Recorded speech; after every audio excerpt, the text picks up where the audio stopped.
பூங்குடி ஒரு அழகிய கிராமம். அங்கே நாம் நிற்பது ஒரு கவினொரு பூந்தோட்டம். உயர்ந்தோங்கிய மரங்களும் நடுவே சிறு குளமும் அதில் துள்ளி விளையாடும் மீன்களும் அருகில் ஒரு கோவிலும் என்று காண்பதற்கே மிக அழகாக இருக்கின்றது.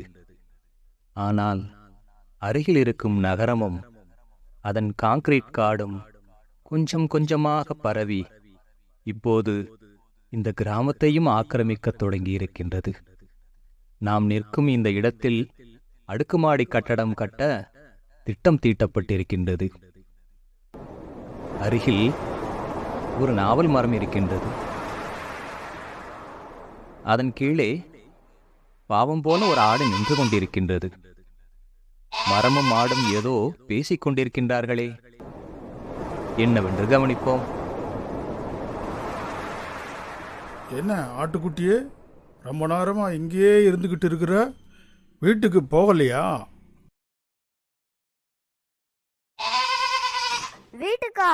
புரட்டாசி மாதம் முடிஞ்சிருச்சுல, அங்கே என்ன கைமா போட பிளான் பண்ணுறாங்க. அதான் வீட்டுக்கு போகாமல் இங்கே சுற்றிக்கிட்டு இருக்கிறேன். எங்கள் பாடு பெரும்பாடாக இருக்கு.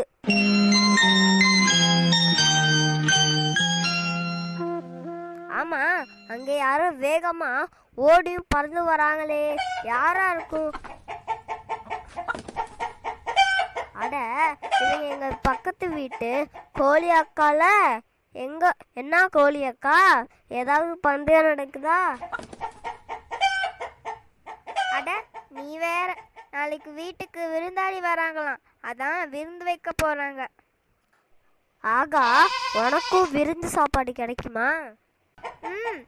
கிடைக்கும். விருந்தே நான் தான்றேன். என்னை க்ளோஸ் பண்ண முடிவு பண்ணிட்டாங்க. அதான் தலை தெறிக்க தப்பிச்சு ஓடிட்டு இருக்கேன். என்னையும் கூட சீக்கிரமே வெட்டிட்டு இங்க வீடு கட்ட போறாங்களாம். ஐயோ, அப்படியா? ஆனா இது குளத்தை சேர்ந்த இடமாச்சே. இங்க வீடு கட்டினா மழை காலத்துல வீட்டுக்குள்ள தண்ணி வந்துருமே. உனக்கு தெரியுது, இந்த மனுஷங்களுக்கு தெரியணுமே. ஆனா எங்களை மாதிரி மரத்தையெல்லாம் வெட்டிட்டா மழை பெய்யாது. மழை பெய்யலைன்னா வீட்டுக்குள்ள வெள்ளம் வராது. அதனால அவங்களுக்கு பிரச்சனை கிடையாது. இந்த கஷ்ட காலத்துலயும் உனக்கு காமெடி. வீட்டுக்குள்ளேயும் வெள்ளம் வராது, குடிக்கவும் கொள்ளாயில தண்ணி வராது. நம்ம எல்லாம் இங்க கஷ்டத்துல இருக்கோம். ஆனா அந்த மீனம்மா சந்தோஷமா குளத்துல துள்ளி குதிச்சு விளையாண்டுட்டு இருக்கு பாரு. என்னது விளையாடிட்டு இருக்கேனா? அங்க பாருங்க, மனுஷங்க வலை வீசிட்டு இருக்காங்க. அதிலிருந்து தப்பிச்சு ஓடி வந்துட்டு இருக்கேன். இன்னைக்கு தப்பிச்சிட்டேன், நாளைக்கு என்ன ஆகுமோ?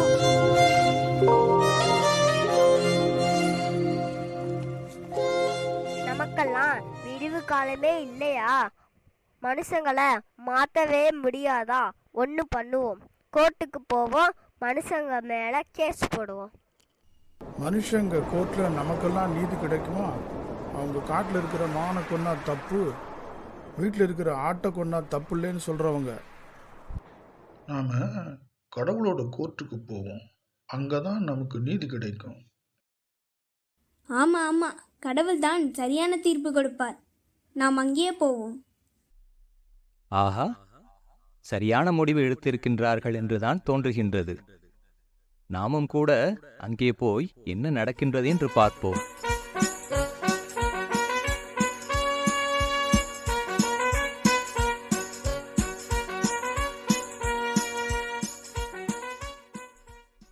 அவர்கள் போய் சேரும் நேரத்தில் நாம் ஒரு மழலையின் ரைம்ஸ் ஒன்று கேட்போமா? சத்தில் இருந்த பாறையே தந்து காக்கும் மாட்டினை கத்த கத்து அறுத்து நாம் கழித்து தின்ன ஆகுமோ? கோவி நம்மை எழுப்பிடும் கோழி நல்ல பறவையாம் ஆவி போக அதனையே அரித்து தின்ன ஆகுமோ? தாகம் தீர்க்கும் நீர்கள் தங்கி நிற்கும் அழுக்கினை கடிக்கும் மீன்களை பிடித்து தின்ன ஆகுமோ? மரம், ஆடு, கோழி, மீன் அனைவரும் நீதிமன்றத்திற்கு வந்துவிட்டார்கள். இங்கே குற்றவாளி கூண்டில் மனிதன் நிற்கின்றான். உலகமே இந்த வழக்கை உற்று நோக்கிக் கொண்டிருக்கின்றது.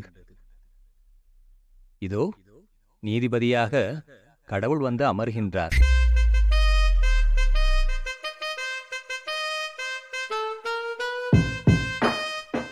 அவர் கூடவே இன்னொருவரும் வந்து அமர்கின்றாரே, யார் இவர்?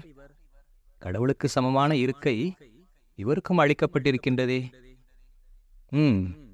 நடப்பதை நாமும் கவனிப்போம். அருமை பிராணிகளை, எதற்காக அழைத்தீர்கள்? ஒவ்வொருவராக உங்கள் புகார்களை கூறுங்கள். மரமே, முதலில் நீ கூறு. வணங்குகிறேன் இறைவா. நான் மனுஷனுக்கும் எல்லா உயிரினங்களுக்கும் பல விதத்தில் உதவி பண்ணுறேன். என் கிளைகளில் பறவைகள் கூடு கட்டி வசிக்கிறாங்க. பறவைகளுக்கும் விலங்குகளுக்கும் மனிதர்களுக்கும் பழங்கள் கொடுக்குறேன். காற்றை சுத்தம் பண்ணி ஆக்சிஜன் தர்றேன். வெயிலில் களைச்சி வர்றவங்களுக்கு நிழல் தர்றேன்.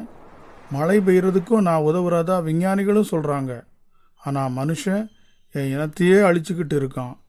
கருணை கடலான நீங்கள் தான் எங்களை காப்பாற்றணும். இப்போ ஆட்டுக்குட்டியே, அடுத்து உன்னோட பிரச்சனையை சொல்லு. அனைவரையும் காப்பாற்றும் இறைவா, இந்த மனிதன் என்னை கொல்லப் போகிறான். என்னை காப்பாற்றுங்கள். கடவுளே, இந்த ஆடு பொய் சொல்லுது. நான் இந்த ஆட்டை கொலை பண்ணல, உங்களுக்கு தான் பலி கொடுக்க போறேன். எனக்கா? நான் எப்பொழுது கேட்டேன்? நான் சாப்பிடுவதை எப்பொழுதாவது நீ பார்த்திருக்கிறாயா? இறைவா, உங்க பேரை சொல்லி அவங்களே சாப்பிட்றாங்க. நாங்கள் பாவம் இல்லையா? எங்களை கொன்னா உங்களுக்கு பாவம் வந்து சேரும் இல்லையா? அப்படின்னு கேட்டா, கொன்னா பாவம், தின்னா தீரும் அப்படின்னு சொல்றாங்க. கோழியக்கா, நீயும் பிரச்சனையை சொல்லு. பரம்பொருளே, பறக்க முடிஞ்சா கூட தப்பிச்சு போயிடுவேன். ஆனா ஓடத்தான் முடியுது. விரட்டி வந்து பிடிச்சிடுறாங்க. ஏன் எங்களுக்கு இவ்வளவு கொடுமை செய்யறாங்க? காட்டு விலங்க கொன்னா தப்பான், எங்களை கொன்னா தப்பில்லையாம். இது என்ன லாஜிக்? கடவுளே, இவங்களை கொன்று சாப்பிடலனா இவங்க எண்ணிக்கை ஜாஸ்தி ஆயிருமே. மனுஷங்களோட ஜனத்தொகை கூட ஜாஸ்தி ஆகிட்டே இருக்கு. இருக்கிற இடம் இல்லாம வயல் குளம் எல்லாம் வீடாகிட்டே இருக்கு. அதனால மனுஷங்களையும் சாப்பிட்டுக்கலான்னு அனுமதி கொடுத்துட்டா ஜனத்தொகையை கட்டிப்படுத்தி விடலாமே. சபா, சரியான யோசனை. இதற்கு என்ன சொல்ல போகிறாய் மனிதா? நீ ஏதும் சொல்ல வேண்டுமா மீனம்மா? ஆமாம் யுவர் ஆனர். ஆமாம் மைலாட். ஆமாம் மை காட். ஆஹா, அழகாக ஆங்கிலம் பேசுகிறாயே. ப்ரொசீட். வாவ், நீங்களும் அழகாக ஆங்கிலம் பேசுகிறீர்களே. நாங்கள் தண்ணீருக்குள் அசுத்தம் சேர விடாமல் சுத்தம் பண்ணி வைத்துக்கிட்டே இருக்கோம். கண்ணாடி தொட்டிக்குள்ளே எங்களை வச்சு அதை பார்த்து மனுஷங்க தங்களுடைய டென்ஷனை குறைச்சிக்கிறாங்க. அதை நாங்கள் தப்பு சொல்லலை. ஆனால் அவங்களுடைய நாக்கு சுவைக்காக எங்களை அடித்து சாப்பிட்றாங்களே, இவர்களுக்கு கடுமையான தண்டனை கொடுக்கணும். கடவுளே, அசைவம் சாப்பிட்டா தானே உடம்பு வலுவா நோய் இல்லாமல் இருக்கும். யானைக்கு இல்லாத பலமா அது அசைவம் சாப்பிட்டுதா என்ன? மாடு சைவம் சாப்பிட்டுதானே லிட்டராக உங்களுக்கு பால் கொடுக்குது. கொஞ்ச காலத்து முன்னாடி வரைக்கும் அதுதானே வயல் உழுதது, வண்டியில் பாரம் இழுத்தது. அதை விடுங்க, உங்கள் மனுஷங்களே உதாரணம் சொல்கிறேன். கிரிக்கெட் வீரர் வெங்கடேஷ் பிரசாத், ஸ்ரீநாத், ராகுல் டிராவிட் இவர்கள் எல்லாம் சுத்த சைவம். நம்ம சிக்கத்தவன், அவர் ஆன்மீக மார்க்கத்திற்கு மாறியதிலிருந்து அவரும் சைவமாக மாறிவிட்டார். விராட் கோலி, அவர் கூட சில வருடங்களால் சைவம்தான். ஆனால் அவங்கள் திறமையெல்லாம் குறையவே இல்லை. கடவுளே, நாங்கள் என்ன சொன்னாலும் மனுஷங்க ஏற்றுக்க மாட்டாங்க. நீங்கள் தான் நல்ல தீர்ப்பை கொடுக்கணும். காலம் உங்களுக்கு பதில் கூறுவார்.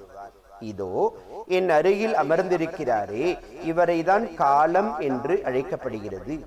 உலகே ஒரு நாடகம், நாமெல்லாம் நடிகர்கள் என்று கூறுகிறீர்களே, அந்த நாடகம் இவர்தான். இவரைதான் காலன் என்றும் கால தேவன் என்றும் நீதி தேவன் என்றும் கூறுகிறீர்கள். அவர் இந்த பிரச்சனைக்கான பதிலை கூறுவார். எல்லாம் வல்ல இறைவா, நீங்கள் வகுத்து கொடுத்த நீதியின்படியே நான் செயல்படுகிறேன். கர்மத்தின் விளைவுகள் என்று நீங்கள் கற்பித்ததையே நான் இந்த உலகில் செயல்படுத்தி கொண்டு இருக்கின்றேன். எதை கொடுக்கிறாயோ அதையே அடைகிறாய் என்று மனிதர்கள் கூறினாலும் அதன் உண்மையான அர்த்தத்தை அவர்கள் அறியவில்லை. சக மனிதனுக்கோ பிற உயிரினங்களுக்கோ தீங்கு செய்தால் தனக்கும் தீமை வந்து சேரும் என்பதை உணர மறுக்கின்றான்.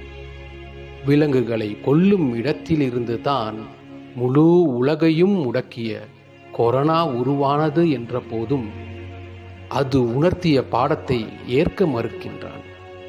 தவறுகளுக்கான தண்டனை இவ்வுலகின் நீதிமன்றங்களில் கிடைக்காமல் போனாலும் இவ்வுலகம் ஏதாவது ஒரு வழியில் அவசியம் தண்டனை கொடுக்கிறது.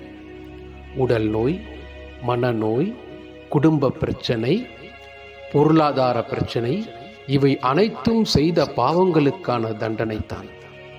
பாவங்களுக்கான தண்டனை கொடுப்பது மட்டும் எனது வேலையல்ல. மனிதர்கள் செய்த ஒவ்வொரு புண்ணியத்திற்கான பலனையும் அவர்களுக்கு கிடைக்க செய்கிறேன். இனி என்ன செய்ய வேண்டும் என அவர்களே முடிவு செய்து கொள்ளட்டும். கேட்டாயா மனிதனே? இந்த உலகை நரகமாக்குவது சொர்க்கமாக்குவதும் உன் கையில் தான் இருக்கின்றது. நீ மாறினால் இந்த உலகமும் மாறிவிடும். உனக்குள் பதிந்திருக்கும் பழைய கெட்ட குணங்கள் பாவங்கள் செய்ய தூண்டலாம். அதை உறுதியான மனதோடு அதை வெற்றி கொள்ள வேண்டும். என்னை இறைவா என்று தூர வைத்து விடாமல் தந்தையே என்று உன் கூட வைத்துக்கொள். நான் இருக்கும் இடத்தில் பாவ கருமங்கள் ஏற்பட முடியாது. என்மேல் அன்பு வைப்பதோடு சக மனிதர்கள் மற்றும் உயிரினங்கள் மீதும் அன்பு வை. அதனால் இந்த உலகமே சொர்க்கமாகும்.